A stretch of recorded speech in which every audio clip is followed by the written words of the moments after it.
So I would like to invite to the stage now from session 1, How to Get Started, Lisa Spikeland, and from session 2, How to Implement SDGs via Strategic Decisions, Christina Gestin, from the Association of Finnish Local and Regional Authorities. I should have said this is from the Association for Local and Regional Authorities in Norway. And finally we have Lukas Mas, formerly Nordregio, now Stockholm University, to talk about how monitoring and following up.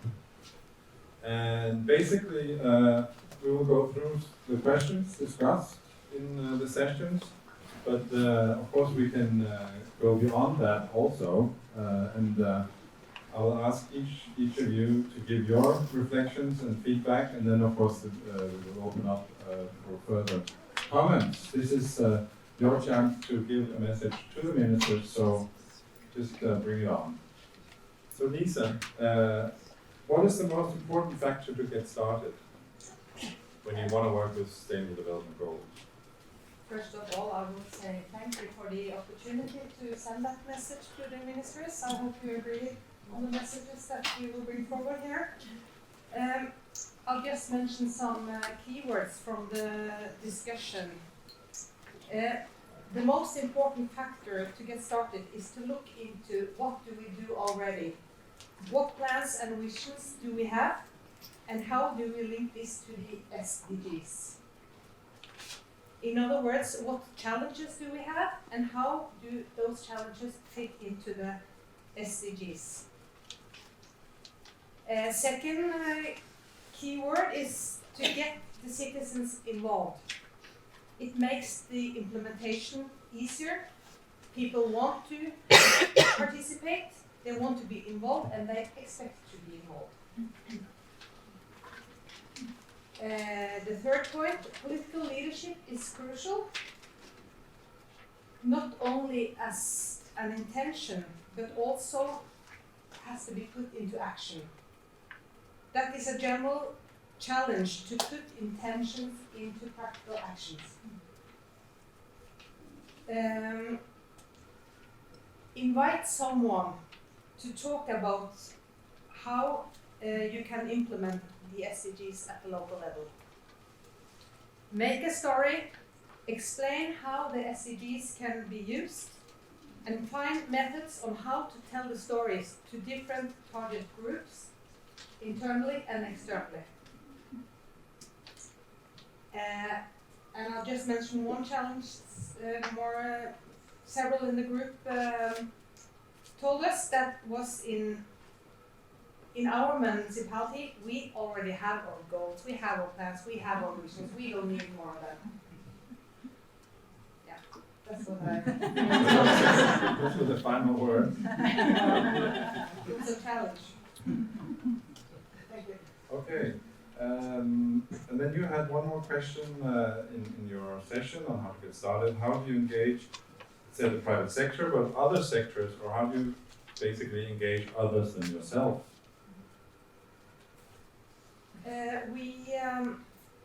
We talked about how to engage private sector, and no one from private sector were in our session, but they had some good ideas.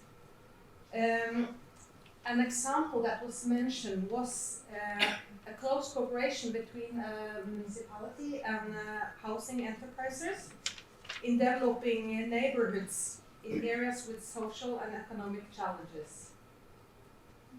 Another example was from Glasakse, where they had an empty house, where they invited individuals and companies who want to start up something related to the SDGs. A requirement to get into the house was to show how they work with the SDGs, and there were also possibility to apply for some funding. The municipalities are important for private sector. Public sector do public procurement and should put pressure on private companies about sustainable products and solutions. municipalities in general should set expectations and requirements to entrepreneurs and other collaborators. On the other hand, we have a lot to learn from private sector when it comes to build brown, for instance, and we have a lot to learn about sustainability, about recycling, for instance. And there was also the role of the youth was also stressed in the discussion we had in the session. That youth have an important role when communicating with private sector, because youth are important for the company's branding. To have attention on youth is important for companies. And youth have a strong voice, and they have important messages that are being listened to. We all know the stories of climate action and the youth. And we also heard the example of how they did it at the Roskilde Festival earlier today from the Youth ambassador. Yes, and that was an example on how to do this in practice. There is a challenge how to reach those who are not already involved. It's hard to reach everyone. That is also the case when it comes to dealing with private sector. An idea was to go into the already established forums, to go to the existing meeting points. Be patient was also an advice. And one challenge at the end, and that was that smaller companies can have problems to have the capacity to adapt to new expectations and goals. It takes much of resources to change and to understand and to act differently. So the municipalities should have closer dialogue with smaller companies as well. Yeah, that is it. It sounds like you covered almost everything. Maybe we can ask them to get the wine already. I forgot to mention that in that section, the presentations were from Line Wind, Gladsaxe municipality in Denmark, and Jasmin Dernevik from Åtvidaberg in Sweden. So a big thank you to them and also to you for standing up as rapporteur. Are there any other, some of you who were in this session, was this right? Was she saying a lot? Did she make it up? Do you have anything else you'd like to bring? Actually, a lot of these ministers are in Stockholm this week for the Nordic Council session, so you can almost shout so they can do it. Okay, in that case, we'll move on to the next session on how to implement the SDGs in practice via strategic decisions and in any other way, I suppose. Presentations there was Katrin Larsson from Örebro municipality in Sweden and Ragnhild Marie Hammer from Arendal municipality in Norway. And the rapporteur is Christina Steen from the Association of Finnish and Local Authorities. Local and regional authorities. It's very long. Yes, and thank you for very interesting presentations and good discussions. First of all, we learned that the SDGs give the municipalities a very good framework to work from. And we also learned that the responsibilities for implementing the SDG goals very much is on the local level. And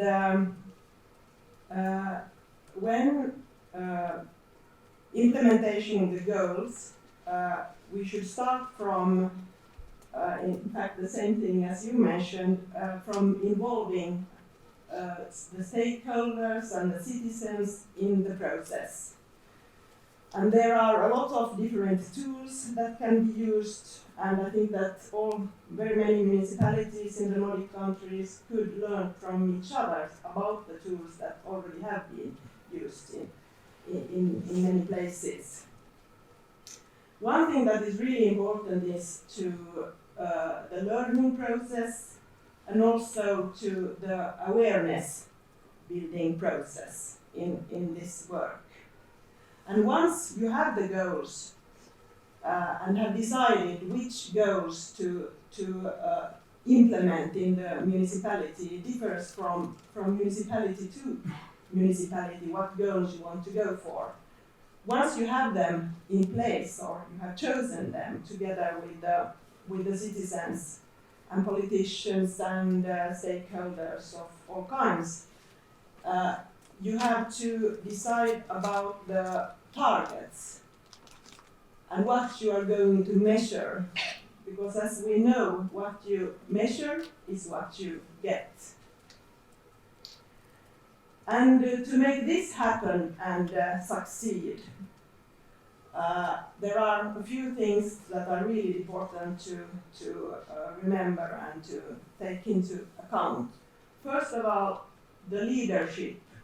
There must be a strong leadership, and it's really important that within the municipality that both the politicians and the civil servants, those who are working with the operational processes in the municipalities, that they cooperate. And of course also to make sure that everyone working within the municipality knows the vision and the strategy by heart. And then perhaps the second important thing is the communication. How to communicate the vision and the strategy. Of course, first internally, but then also to all the citizens and other stakeholders.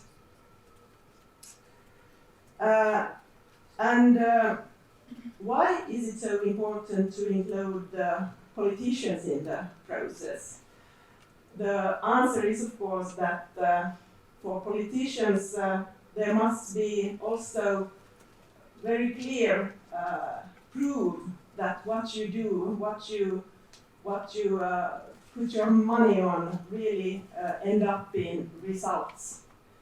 And the communication is important also because if there is not an understanding among citizens about the need of these measures, then it will be more difficult also to get the politicians on board.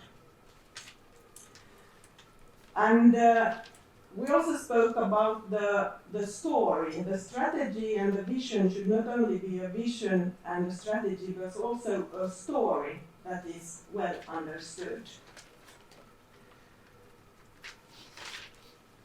Then we had the question about budget, but do you want to ask me that first? Okay, the question was if anyone has experience with integrating Agenda 2030 in the budget of, in this case, of the municipality or in your work in general.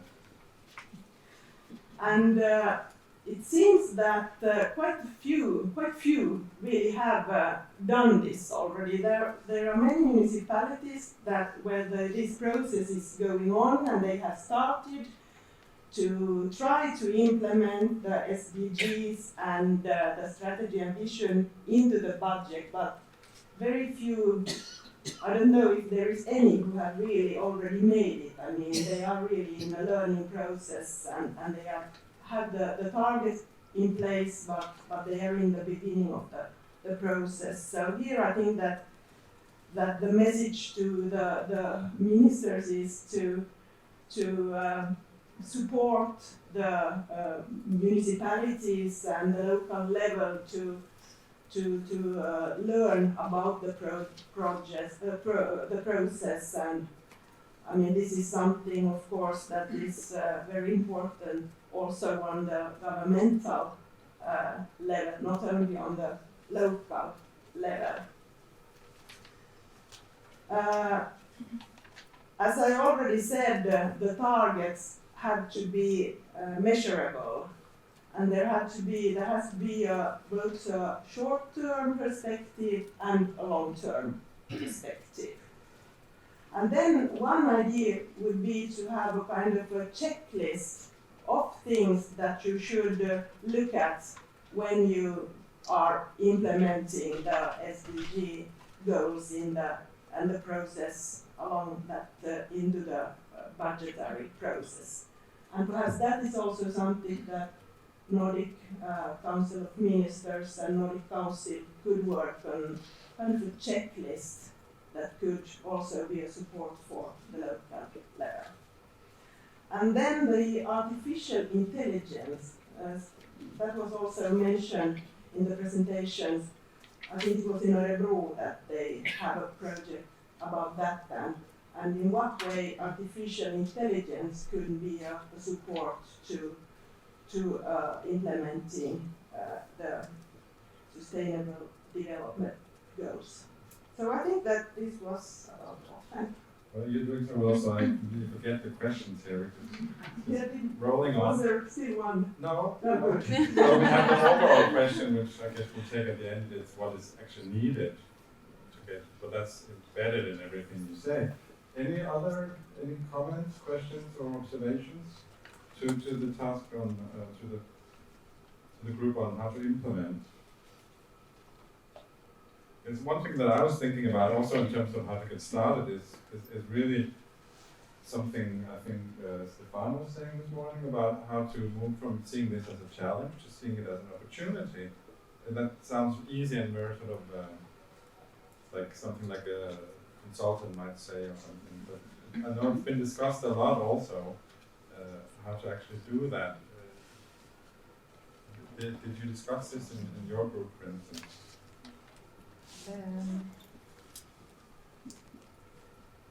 Well, I can't actually remember if we discussed it in the group or if it was a part of the plenary session this morning, because we talked about the SDG as an idea that everyone has agreed upon, and that as a framework, and the challenges are there. So it's an idea and a framework we can put the challenges on. Well, but we did not go much into that. But that you can see it as an inspiration in that sense. Sure. And another thing that I think came up today is that we talk about a lot about measurements, Christina, and it's so important that we can measure everything. Stefano showed us about 1 million ways that we can measure everything. But I'm also thinking that it seems to me it's even more important that we make this something living, that we make this into something that can engage people. So it sounds to me almost like there's a discrepancy between this very theoretical approach and then the real life approach and how to actually engage. Do you think there's a threat that if you focus too much on the mechanics and the measuring and reporting back, and then you completely forget about the people who actually are supposed to make it happen? Well, this is a really important thing, and I think this is what it all is about, that the targets and what you measure has to be linked to concrete actions. So you really have to think very thoroughly about the targets just because of that, because I see it like that you should be able to link the action to the measure. So why don't you could just, for example, measure the actions. Okay, well, that was elegant. But the question is if it's top down or bottom up. Yeah, of course. But it's always an interplay. Yeah. Okay, the final panel from this morning was actually about how to monitor and follow up. And the presentations there, it was not from Maria Aga from Uppsala because she was unfortunately taken ill. But we did manage to establish a web link to Arne Ingebrigtsen from Kristiansund, who thought he was supposed to be in Vilnius for some reason. So, but we managed to find him, and so we gave a digital presentation. And Lucas, you were the moderator, so can you tell us what happened at this very interesting and challenging session? Yeah, thank you for giving me the honor to try to represent the discussion or this will be my interpretation of the discussion. We talked a lot about measurements after a really brilliant presentation on LINK from Christian Sund, the sustainable way to do it, not traveling here. So I think it was an excellent presentation as such. He presented a very elegant and elaborated system of measuring or different indicators related to that, and I think that also sparked the discussion. I get a little bit concerned because I don't really work with SDGs. I was here to learn how to work with SDGs, but on the other hand, I realized quite quickly that this is not a technical question. It's more of a governance question, organizational question. I think that's what shifted a little bit. We didn't talk so much about technical issues, about what exactly to measure, but we talked about a big discussion. You were also talking about what, in general, do we measure? Do we measure the action, or is it just a tick box? Because it was also the conclusion that it's easy to standardize a lot of templates that you tick boxes and which might not have any impact on something towards sustainable development.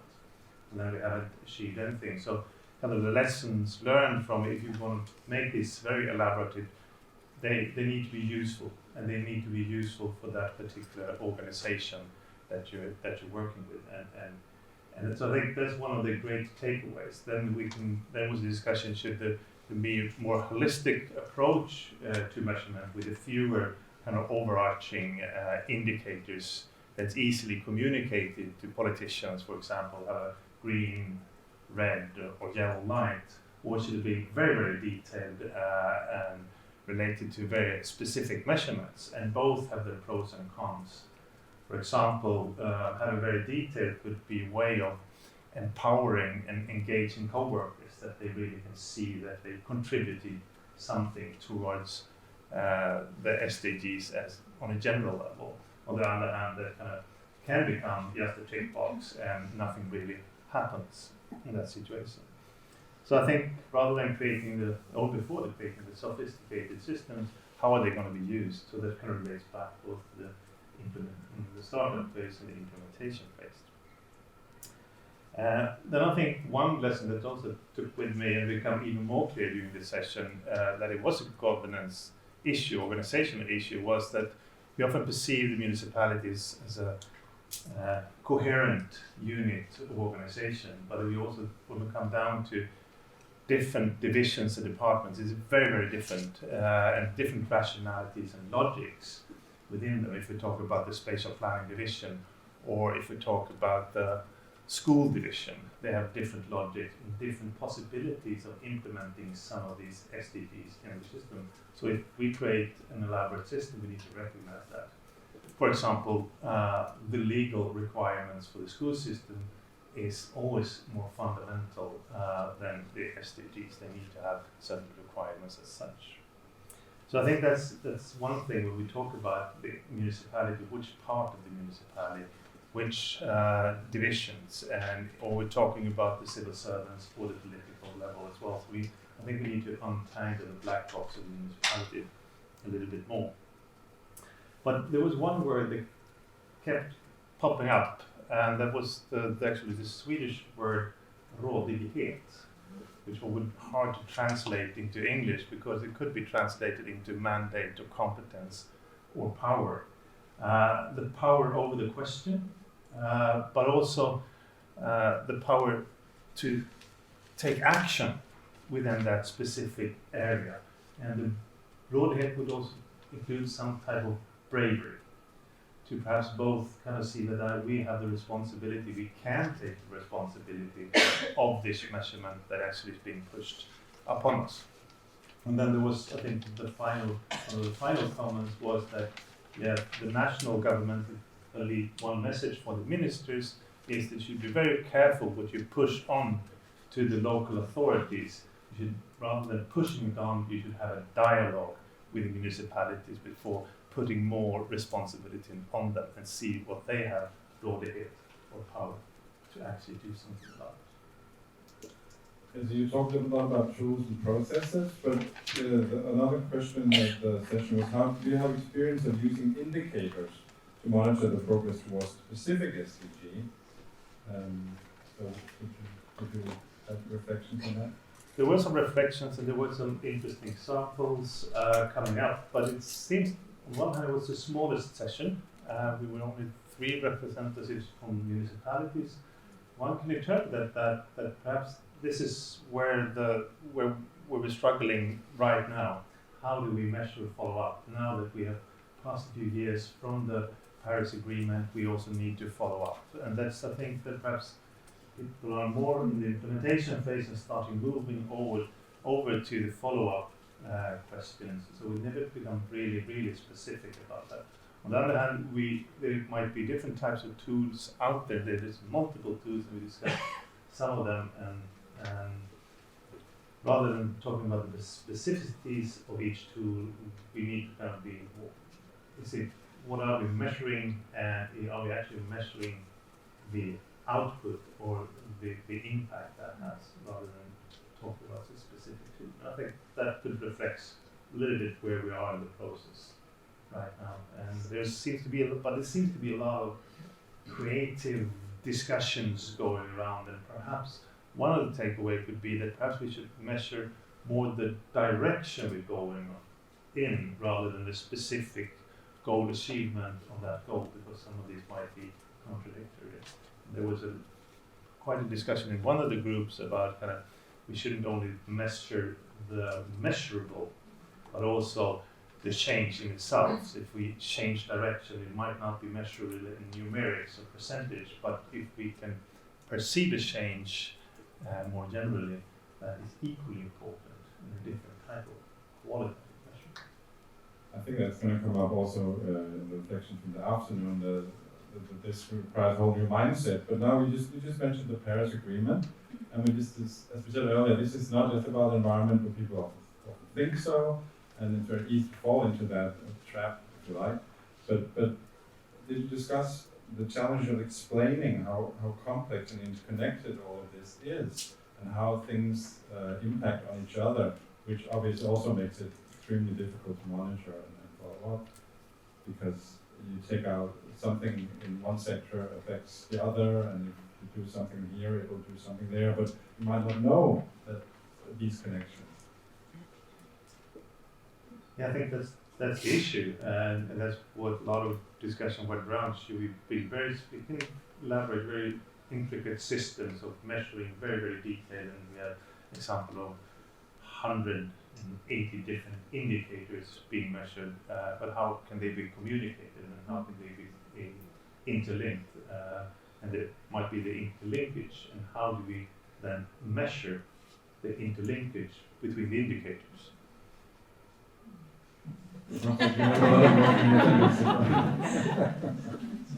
Okay, any observations linked to this? If not, we will move to the afternoon, and thank you very much to you.